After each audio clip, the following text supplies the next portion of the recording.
ರಾಜಕೀಯದಲ್ಲಿ ಅಂದರೆ ನಾವು ಜಾಸ್ತಿ ನಮಗೆ ಸಿಗ್ತಿರಲೇ ಇಲ್ಲ. ಯಾಕೆಂದರೆ ನಾನು ತುಂಬ ಬ್ಯುಸಿ, ಅವರೂ ಬ್ಯುಸಿ. ಸೊ ಯಾವಾಗಲಾದ್ರು ಇದ್ದರೆ ಯಾವುದಾದ್ರೂ ಜನರಿಗೆ ಅನುಕೂಲ ಆಗೋಂಥದ್ದು ಉತ್ತಮವಾದಂಥ ಯಾವುದಾದ್ರೂ ಪರ್ಟಿಕ್ಯುಲರ್ಲಿ ಈ ಬಜೆಟ್ ಟೈಮಲ್ಲಿ ಹೆಲ್ತ್ ಸಂಬಂಧಪಟ್ಟದ್ದು, ಮೆಡಿಕಲೈಜೇಷನ್ಗೆ ಸಂಬಂಧಪಟ್ಟದ್ದು ಕೇಳ್ತಾಯಿದ್ರು. ಇನ್ಫ್ಯಾಕ್ಟು ಅವರು 2018 ಅಲ್ಲಿ ಮುಖ್ಯಮಂತ್ರಿ ಆದಾಗ ಮೊನ್ನೆ ಒಂದು ಆರ್ಗನ್ ಟ್ರಾನ್ಸ್ಪ್ಲಾಂಟೇಷನ್ಗೆ ಒಂದು ಸ್ಕೀಮ್ ಇಂಟ್ರೊಡ್ಯೂಸ್ ಮಾಡಿದರು. ಅದಕ್ಕೋಸ್ಕರ 30 ಕೋಟಿ ರೂಪಾಯಿ ಬಜೆಟಲ್ಲಿ ಮೀಸಲಿಟ್ಟಿರೋದು. ಅಂದರೆ ಹಾರ್ಟ್ ಟ್ರಾನ್ಸ್ಪ್ಲಾಂಟೇಷನು, ಕಿಡ್ನಿ ಅಥವಾ ಲಂಗ್ ಟ್ರಾನ್ಸ್ಪ್ಲಾಂಟೇಷನು, ಲಿವರ್ ಟ್ರಾನ್ಸ್ಪ್ಲಾಂಟೇಷನ್ಗೆ.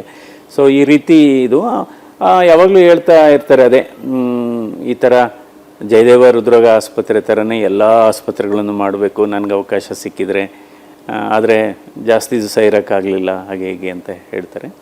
ಸೊ ಎಷ್ಟೋ ಸರಿ ಅತಿಯಾದ ಸ್ವಾಭಿಮಾನದಿಂದ ಎಷ್ಟೋ ಸರಿ ಅವರ ರಾಜಕೀಯ ಜೀವನದಲ್ಲಿ ಸ್ವಲ್ಪ ಸಮಸ್ಯೆ ಆಗಿದೆ ಅನ್ಸುತ್ತೆ ನನಗೇನು, ಅತಿಯಾದ ಸ್ವಾಭಿಮಾನ. ಯಾಕೆಂದರೆ ರಾಜಕಾರಣಿ ಅಥವಾ ರಾಜಕೀಯ ಅಂದರೆ ಸ್ವಲ್ಪ it's A game of compromise and adjustments and flexibility ಅಲ್ವಾ. ಸೊ ಅದು ಎಲ್ಲೋ ಒಂದು ಕಡೆ ಸಣ್ಣ ಪುಟ್ಟ ಹಠನೂ ಇದೆ ಅನ್ಸುತ್ತೆ. ಇಲ್ಲ, ಅವ್ರಿಗೆ ಈಗ ಆಲ್ರೆಡಿ 2 ಸರಿ ಓಪನ್ ಹಾರ್ಟ್ ಸರ್ಜರಿ ಆಗಿ ವ್ಯಾಲ್ ರಿಪ್ಲೇಸ್ಮೆಂಟ್ ಆಗಿದೆ. ಆವಾಗೆಲ್ಲ ಸರ್ಜರಿ ಆದಮೇಲೆ ಸುಮಾರು ನಮ್ಮನೇಲೆ 1 ತಿಂಗಳಿದ್ರು. ಫಸ್ಟ್ ಟೈಮ್ ಹಾರ್ಟ್ ಸರ್ಜರಿ ಆದಾಗ 1 ತಿಂಗಳು ನಮ್ಮನೇಲೇ ಇದ್ದರು, ಪದ್ಮನಾಭನಗರದಲ್ಲಿ ನಮ್ಮನೇಲೇ ಇದ್ದರು, ನಾವೇ ನೋಡ್ಕೊಂಡ್ವಿ.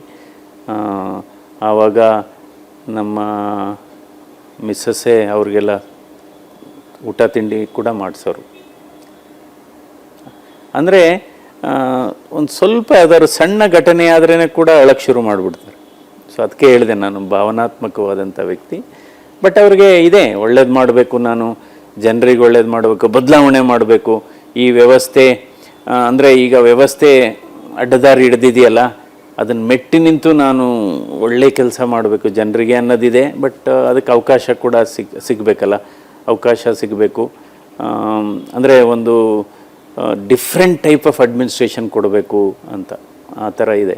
ಅವರು ಯಾವಾಗಲೂ ಹೇಳ್ತಾರೆ, ನನಗೆ ಸಂಪೂರ್ಣವಾಗಿ ಬಲ ಸಿಕ್ಕಿದರೆ ನಾನು ಆ ರೀತಿ ಇಟ್ಟು, ಅಂದರೆ ಒಂದು ಇತಿಹಾಸ ಬಿಟ್ಟು ಹೋಗಬೇಕು ರಾಜಕೀಯದಲ್ಲಿ ಅನ್ನುವ ವಿಚಾರ ಹೇಳ್ತಾ ಇರ್ತಾರೆ. ಬಟ್ ಅದಕ್ಕೆ ಬೇರೆ ಬೇರೆ ಥರದ ಸಮಸ್ಯೆಗಳಿದೆ. ಅದಂತೂ ತುಂಬ ಸರಿ ಹೇಳ್ತಾರೆ. ಅಂದರೆ ನಾನು ಟೆಕ್ನೋಕ್ರಾಟ್ಸ್ನೇ ತರಬೇಕು. ಈಗ ಮೆಡಿಕಲ್ ಹೆಲ್ತ್ ಡಿಪಾರ್ಟ್ಮೆಂಟ್ಗೆ ಈ ಫೀಲ್ಡಲ್ಲಿ ಯಾರು ಅಚೀವ್ ಮಾಡಿ ಸಾಧನೆ ಮಾಡಿರ್ತಾರೆ ಅಂಥವ್ರಿಗೆ ನಾವು ಜವಾಬ್ದಾರಿ ಕೊಡಬೇಕು, ಅಥವಾ ಹೈಯರ್ ಎಜುಕೇಷನಲ್ಲಿ ಅಂಥವ್ರಿಗೆ ಕೊಡಬೇಕು. ಅಲ್ಲಿ ಜಾಸ್ತಿ ರಾಜಕಾರಣಿಗಳು ಇರಬಾರ್ದು. ಅಥವಾ ನಿಮ್ಮ ಇದು ಅಷ್ಟೇ, ಪಬ್ಲಿಕ್ ವರ್ಕ್ಸ್ ಡಿಪಾರ್ಟ್ಮೆಂಟ್, ಇರಿಗೇಷನಲ್ಲಿ ಬರೀ ಇರಿಗೇಷನ್ ಎಕ್ಸ್ಪರ್ಟ್ಸ್. ಅಂದರೆ ಈ ಅಮೇರಿಕಾ, ಇಂಗ್ಲೆಂಡು, ಯುರೋಪಲ್ಲಿ ಯಾವ ರೀತಿ ಸಚಿವರನ್ನ ಆಯ್ಕೆ ಮಾಡ್ತಾರೆ ಆ ರೀತಿ ನಾವು ಬದಲಾವಣೆ ತರಬೇಕು, ಆ ಥರ ಎಲ್ಲ ಮಾತಾಡ್ತಾರೆ. ಬಟ್ ಅದಕ್ಕೆಲ್ಲ ಕಷ್ಟ, ಅವಕಾಶ ಇಲ್ಲ ನಮ್ಮ ವ್ಯವಸ್ಥೆಯಲ್ಲಿ, ಭಾಳ ಕಷ್ಟ. ಹೌದು, ಬಹುಶಃ ನಾನು ಪ್ರತಿದಿನ ಅವರು ಬೆಳಗ್ಗೆ 7:30-8 ಗಂಟೆಗೆ ಫೋನ್ ಅವ್ರ ಮನೆ ಮುಂದೆ ಜನ ನಿಂತ್ಕೊತಾರೆ. ಅದರಲ್ಲಿ ಕೆಲವರು ಪೇಷಂಟ್ಸ್ ಇರ್ತಾರೆ, ಇನ್ನು ಕೆಲವರು ಬೇರೆ ಬೇರೆ ಅವ್ರ ಸಮಸ್ಯೆಗಳಿರುತ್ತೆ. ಬಟ್ ಎಲ್ಲರನ್ನೂ ಅಟೆಂಡ್ ಮಾಡ್ತಾರೆ ಅವರು. ಬಹುಶಃ ಓನ್ಲಿ ಟೈಮ್ ಅವ್ರಿಗೆ ಸಿಟ್ಟು ಬರದೇ ಇರೋದು, ಇತ್ತೀಚೆಗೆ ಒಂದೊಂದು ಸರಿ ಅಪರೂಪಕ್ಕೆ ಬೇರೆ ಬೇರೆ ಕಾರಣಕ್ಕೆ ಸಿಟ್ಟು ಬರ್ಬೋದು, ಈ ಜನರು ಅವ್ರ ಮನೆ ಮುಂದೆ ಬಂದು ಅವರ ಸಹಾಯ ಹಸ್ತ ಕೇಳಿದಂಥ ಸಂದರ್ಭದಲ್ಲಿ, ಅಥವಾ ಏನೋ ಅವ್ರಿಗೆ ಸಹಾಯ ಮಾಡಿ ಅಂತ ಕೇಳಿದಂಥ ಸಂದರ್ಭದಲ್ಲಿ ಒಂದು ದಿವಸನೂ ಸಿಟ್ಟು ಮಾಡ್ಕೊಂಡಿಲ್ಲ, ಜನರ ಮೇಲೆ ಸಿಟ್ಟು ಮಾಡ್ಕೊಂಡಿಲ್ಲ. ಅವರು ಸಾಮಾನ್ಯ ಜನರ ಮೇಲೆ, ಬಡವ್ರ ಮೇಲೆ, ನಿರ್ಗತಿಕರ ಮೇಲೆ ಭಾಳ ಪ್ರೀತಿ ಇದೆ. ಅಂದರೆ ಅವ್ರಿಗೆ ಎಲ್ಲೋ ಮನಸ್ಸಲ್ಲಿ ಏನಾಗಿದೆ, ಇಷ್ಟೆಲ್ಲ ನಾನು ಮಾಡಿದ್ದೀನಿ, ಜನರಿಗೆ ಸಹಾಯ ಮಾಡಿದ್ದೀನಿ, ಸೊ ಜನರು ಸರಿ ಕೈ ಹಿಡಿತಾ ಇಲ್ಲ ಅನ್ನೋದು ಎಲ್ಲೋ ಒಂದು ಕೊರಗಿದೆ ಅನ್ಸುತ್ತೆ. ಅಂದರೆ ಏನಾಗಿದೆ, ಬಹುಶಃ ಈ ನಮ್ಮ ಆಧುನಿಕ ರಾಜಕೀಯ ವ್ಯವಸ್ಥೆಯಲ್ಲಿ, ಈ ಒತ್ತಡದಲ್ಲಿ ನಾನು ಅವ್ರಿಗೆ ಹೇಳೋದು ಅಂದರೆ, ತಾಳ್ಮೆ ಯಾವುದೇ ಸಂದರ್ಭದಲ್ಲೂ ಕಳ್ಕೋಬಾರ್ದು.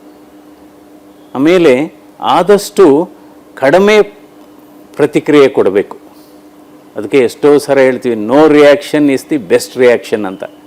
ಸೊ ಯಾರೋ ಎಷ್ಟೇ ಪ್ರಚೋದನಕಾರಿ ನಿಮಗೆ ಪ್ರಶ್ನೆಗಳನ್ನು ಕೇಳಿದರೂ ಕೂಡ ಉದ್ವೇಗ ಆಗಬಾರ್ದು.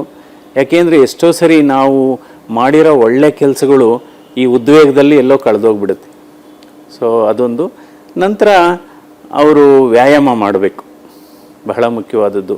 ಆಯಿತು, ಈ ರಾಜಕೀಯ ಜಂಜಾಟದಲ್ಲಿ ವ್ಯಾಯಾಮ ಮಾಡೋದೆಲ್ಲ ಕಷ್ಟ ಇದೆ, ಒಪ್ಕೊತೀನಿ. ಆದರೂ ಕೂಡ ಪ್ರತಿನಿತ್ಯ ವ್ಯಾಯಾಮ ಮಾಡಬೇಕು. ಅಟ್ಲೀಸ್ಟ್ ಒಂದು 40 ನಿಮಿಷದಿಂದ 1 ಗಂಟೆ ವ್ಯಾಯಾಮ ಮಾಡಬೇಕು. ಮತ್ತು ಆಹಾರದಲ್ಲಿ ಕೂಡ ಒಂದು ಇತಿಮಿತಿಯನ್ನು ಇಟ್ಕೋಬೇಕಾಗುತ್ತೆ.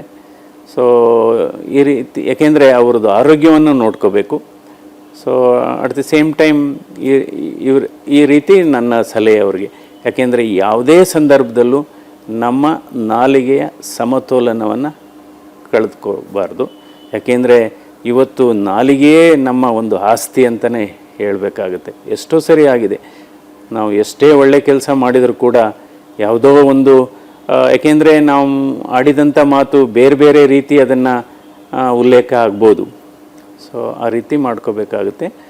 ನಂತರ ನಮಗೆ ಅಕಸ್ಮಾತು ಯಾರಾದರೂ ಮೋಸ ಮಾಡಿದರೆ, ಅಥವಾ ಅಕಸ್ಮಾತು ನಮಗೆ ನಮ್ಮ ಬೆನ್ನಿಂದ ಏನಾದರೂ ಮಾತಾಡ್ತಾನೂ ಇದ್ದರೂ ಕೂಡ ಅಂಥವ್ರ ಬಗ್ಗೆನೂ ಕೂಡ ನಾವು ಹೆಚ್ಚು ಸಮಾಧಾನದಿಂದನೇ ಮಾತಾಡಬೇಕಾಗುತ್ತೆ.